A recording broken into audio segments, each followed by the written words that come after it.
I wanted to do a quick demo of kind of how OpenGraph Plus works and how it's just taking screenshots of your web pages, how you can resize the things and use CSS to hide certain elements of the page or not whenever it's being screenshot. So I'm actually going to use OpenGraph Plus on OpenGraph Plus. So I have a development environment here. Production's obviously a little faster because it's production and there's caching. This doesn't have any caching turned on, but let's try it out.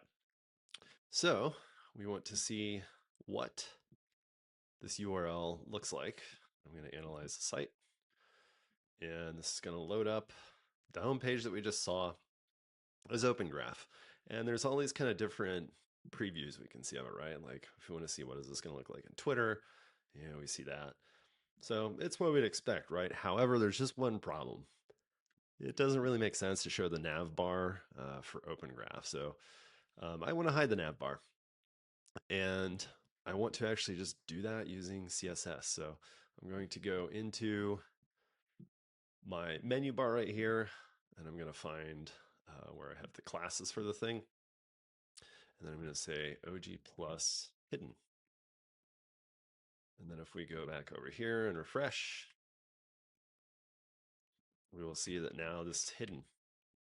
So that is hidden for all different variants of it. Now, here's something that's pretty cool about OpenGraph Plus is we can actually target a specific network. So if we only wanted to hide this thing on Twitter, we might say something like OG plus Twitter hidden.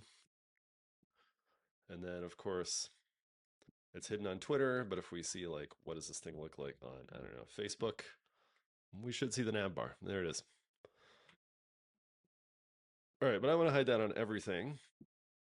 And then I still want to have a logo though, because I'm not really a huge fan of how that looks, right? It's just kind of this blank purple thing on the screen. It's not really apparent what the branding is. So I have this like little floating pill situation here. And you can see with Tailwind, I say, all right, by default, this thing is hidden. Whenever OG Plus is present, whenever there's a screenshot taken of this thing, we want to show the pill. And there it is. There's the pill. And of course, we have that for all the different social networks wherever we're sharing this thing. Now, the cool thing about this, we can kind of see like, that's there. This every page handled automatically thing. So if we go back to the home page, maybe we want to make this a little bit bigger, right? Like this whole thing should really take over the screen and be a VH of 100, I guess, a view height. Now let's see if I get the targeting right on this thing. So we could say OG plus, what is it? Min H full, I think. Let's try that.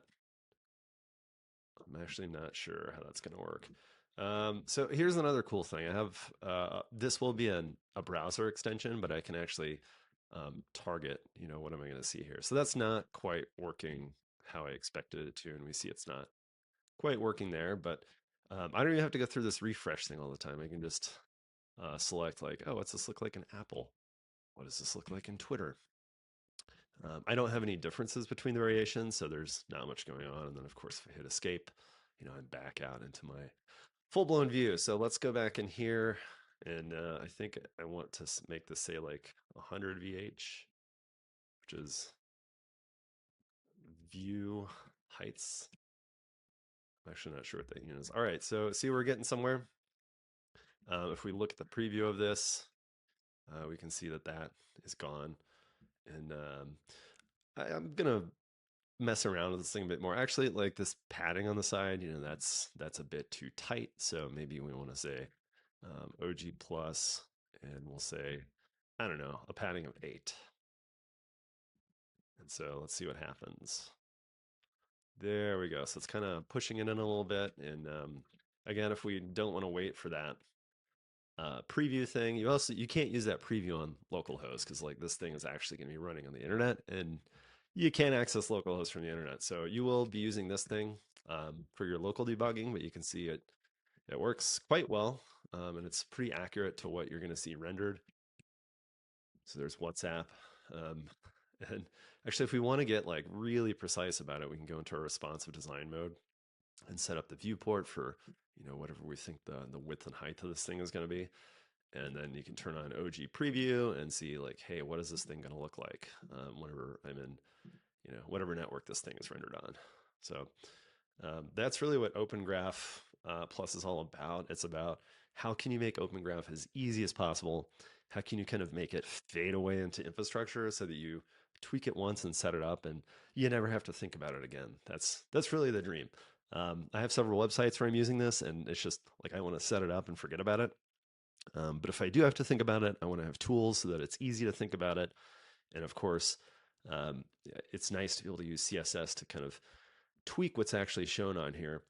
And then whenever you put it all together, the really nice thing about kind of taking screenshots of what is on your web page is whenever the people click on this, it's kind of what they see is what they'll get. So if they click on this and they go to the home page, they're not going to be completely disoriented, right? They'll have seen this header and it's like, oh yeah, I just kind of saw the preview into this thing, and then they can drill down in it and start to get a sense of what's going on the website. So that's the idea behind this. And of course, the idea is to build everything on as many standards as possible. So um, the the thing that's actually instructing OpenGraph, like if we look at the tags on this page, we have these tags here, these OpenGraph tags, and then there's some the OG image you can see calls this API that does all that detection and the rendering and all that fun stuff. And there's some extensions to that. So you could set like a viewport to be narrower than like a full-blown browser.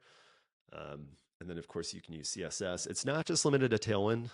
So if you wanted to, you could grab the CDN style sheet, and it provides some basic classes for hiding and showing. Or of course, you can just work with this stuff raw if you just like vanilla CSS. And of course, those renditions are controlled via HTTP cache headers. So you'll see, like as you go through this, the way that I architected is it's just trying to ride off of as many standards and things that web developers should already be familiar with. So it's sane in that respect. And then of course, there's overrides along the way. So for HTTP cache, actually a lot of times cache headers aren't set up properly. So there will be a meta tag where you can set the TTL for a rendering for this thing. And of course, there's toolings, like I have a command line tool so that you can manage caches. This just shows like if you wanted to generate meta tags from the command line for like a static web page, you could do that. I have guides for everything. So if you're a Rails developer, you can read the guide. There's also an LLM. So if you just want to give it your copy and paste that into your LLM, it can implement it for you, or you can go through the guide here and you'll see that the caching was the thing that I just talked about. So if you have Rails caching and you like want to expire your OpenGraph tags just riding off of hopefully the HTTP caching that you're already using in your Rails app, you can do that. This just works. And that's one of the benefits of kind of the approach that OpenGraph Plus takes. And then I guess like some of the customizations you can do. I have all these Rails helpers they're essentially generating meta tags, but you don't want to deal with meta tags directly. It's nice to work with this stuff in Ruby, which is what's provided here. And this does show like, hey, if you want to add Tailwind to your Rails application, go for that. And it really just shows like, here's how you can put it all together from, in this case, a view. You could access OpenGraph from a controller, which makes sense if, say, you're showing, I don't know, say you have a products controller and that you have a show for that and you want to like show an image, and you can access this from your controller and do things like that. And by the way, this is not just limited to OpenGraph Plus. You could just use this for your OpenGraph helper. You would not have to integrate with OpenGraph Plus at all. But of course, if you do, it would give you a lot in terms of the screen shooting that it does to your pages or whatever it is that you're doing. So I haven't deployed this yet. I'm about to, but I wanted to share that with you. If you want to start using OpenGraph, you can go to opengraphplus.com and check it out. If you scroll down, there's guides, and you can get started. And right now there's a Rails integration, so check that out. But it really does work with anything. It's pretty much just generating meta tags. The plan for me is to build out integrations for all these, but of course I want to dial in the infrastructure first and nail the developer experience. So go to opengraphplus.com and check it out. See ya.